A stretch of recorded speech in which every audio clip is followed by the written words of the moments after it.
तो आज मैं आपको एक अनोखी रहस्यमय कहानी सुनाऊंगी। अगर आप चैनल पर नए हैं तो अभी सब्सक्राइब कर ले, यह मेरा दूसरा नया चैनल है ताकि और भी रहस्यमय कहानी सबसे पहले आप तक पहुंचे तथा कहानी पूरा देखें, क्योंकि अंत में एक अनोखा रहस्य छुपा है। धन्यवाद। तो सुनिए। एक हरे भरे गांव में, जहां कला और सौंदर्य का सम्मान होता था, रूपग्राम नाम का एक स्थान था। ये गांव अपनी अद्भुत शिल्प कला और प्राचीन शिव मंदिर के लिए प्रसिद्ध था। मंदिर के ठीक भीतर एक विशाल कक्ष में एक पुरानी और अधूरी शिव नटराज प्रतिमा स्थापित थी। यह मान्यता थी कि यह प्रतिमा तभी अपनी दिव्य ऊर्जा पर रकेट करती थी और पूर्ण होती थी जब कोई शिल्पी अपने कला और कौशल के अभिमान को त्याग कर विनम्रता और सच्चे हृदय से निस्वार्थ भाव से अपनी कला का प्रदर्शन करता था, न कि केवल अपनी प्रशंसा के लिए। श्रावण मास में शिल्पी और भक्त इस मंदिर में आते थे और अपनी कला में निपुणता तथा शिव की कृपा के लिए प्रार्थना करते थे, यह मानते हुए कि शिव जी की कृपा से ही उन्हें सृजन की शक्ति मिलती है। परंतु पिछले कुछ दशकों से रूपग्राम के सबसे प्रसिद्ध और प्रतिभाशाली शिल्पी कलाकार ध्रुवराजा में केवल अपनी कला की श्रेष्ठता और दूसरों पर हावी होने की प्रवृत्ति बढ़ गई थी।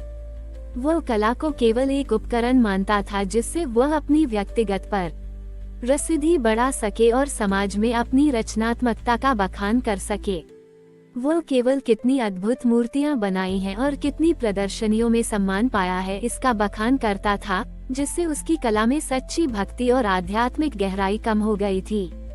इस बदलती हुई मानसिकता का परिणाम ये हुआ कि भले ही कलाकार ध्रुवराजा बहुत निपुण था, पर रूपग्राम में नई कलाकृतियों का सृजन रुक गया था और लोगों के मन में कला के प्रति उदासीनता बढ़ती जा रही थी।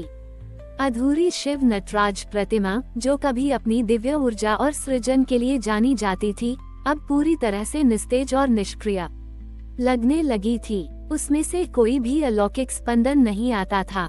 रूपग्राम में एक अजीब सी आंतरिक अशांति और आध्यात्मिक सूखापन आ गया था। श्रावण मास आया, पर मंदिर में कोई उत्साह नहीं था, क्योंकि कोई भी उसे जगह नहीं पा रहा था।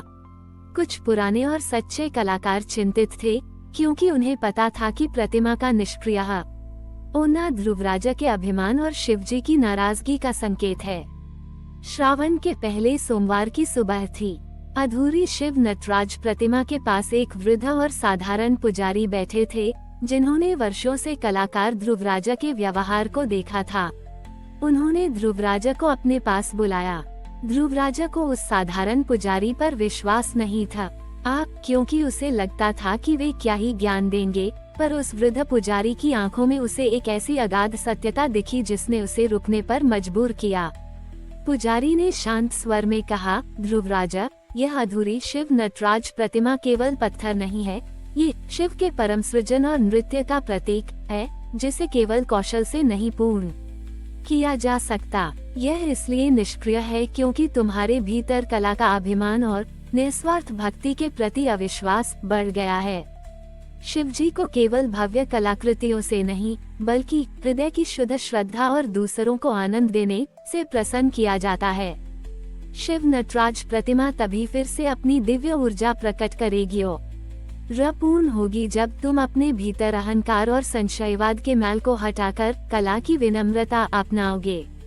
वृद्ध पुजारी ने ध्रुवराजा को एक चुनौती दी।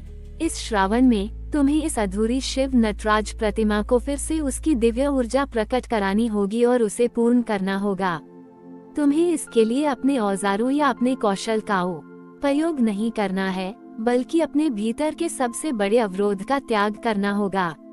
तुम्हें इसे प्रकट करते समय अपने भीतर के अभिमान, संशयवाद और श्रेष्ठता के भाव को मिटाकर शुद्ध प्रेम और निस्वार्थ सेवा का भाव लाना होगा।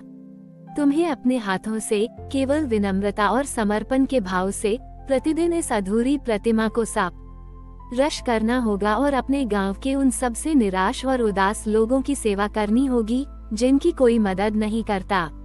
मानो तुम स्वयं शिवजी के ही संदेशवाहक हो। ये तुम्हारा सेवा कला तप होगा।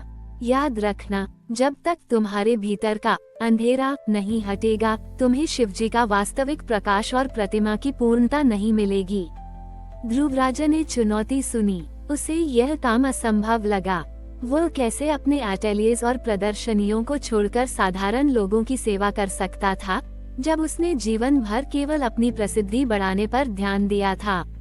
पर वृद्ध पुजारी की आंखों में उसे एक अजीब सी शक्ति और दृढ़ता दिखी। उसे अपने भीतर एक अज्ञात प्रेरणा महसूस हुई। उसने सोचा, ठीक है, मैं ये करके देखता हूँ। अगर प्रतिमा सच में अपनी शक्ति प्रकट कर पाई तो शायद मुझे भी कुछ मिलेगा।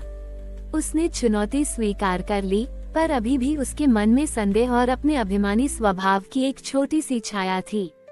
शिल्पी ध्रुवराजा ने चुनौती स्वीकार तो कर ली, पर अभी भी उसके मन में संदेह और अपने अभिमानी स्वभाव की एक छोटी सी छाया थी।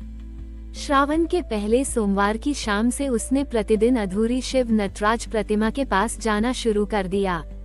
उसने अपने उत्कृष्ट औजारों और जटिल कलाकृतियों को छोड़कर मंदिर के शांत कोने में मौन से वह शुरू की। वह गांव के उन हिस्सों में जाता जहां लोग सबसे ज्यादा निराश और उदास थे, जो अपने जीवन में अर्थ नहीं खोज पा रहे थे या कला के सौंदर्य से वंचित थे। वो उन्हें धैर्य से सुनता, उन्हें सरल कहानियां सुनाता और उन्हें आशा देता, बिना अपनी कलात्मक निपुणता का प्रदर्शन किए या किसी से प्रशंसा की अपेक्षा किए। यह एक अभूतपूर्व कार्य था। एक शिल्पी जिसने जीवन भर केवल अपनी कला पर घमंड किया था, वह अब विनम्रता से उन लोगों की सेवा कर रहा था जिन्हें वह कभी अज्ञानी मानता था। उसे यह बहुत कठिन लगा। उसका शरीर दुखता और उसका मन अक्सर उसे याद दिलाता कि यह सब उसके स्तर का काम नहीं है। उसे एहसास हुआ कि जो कला उसे कभी उसकी सबसे बड़ी ताकत लगती थी, वही अब उसे विनम्रता और सच्ची करुणा सिखा रही थी। उसका अभिमान ही उसके भीतर अशांति का कारण था। धीरे धीरे जैसे जैसे ध्रुवराजा हर दिन निस्वार्थ भाव से उन निराश लोगों की सेवा करता गया, उन्हें सहारा देता, उनके उदासी को दूर करता, उनसे प्रेम से बात करता, उसे केवल शारीरिक प्रयास ही नहीं बल्कि एक आंतरिक बदलाव भी महसूस हुआ। हर सुबह जब वह अधूरी प्रतिमा को छूता और शिवजी का स्मरण करता, तो उसे अपने भीतर के अहंकार और दिखावे को शांत करना पड़ता था। उसका ध्यान अब केवल अपनी कलात्मक उपलब्धियों पर नहीं, बल्कि प्रत्येक व्यक्ति के आनंद और शिव के परम सृजन की दिव्यता पर केंद्रित होगा। ये सेवा केवल एक कर्तव्य नहीं था, ये उसके आत्मा का शुद्धिकरण बन रहा था, शिवजी को अर्पित एक तपस्या।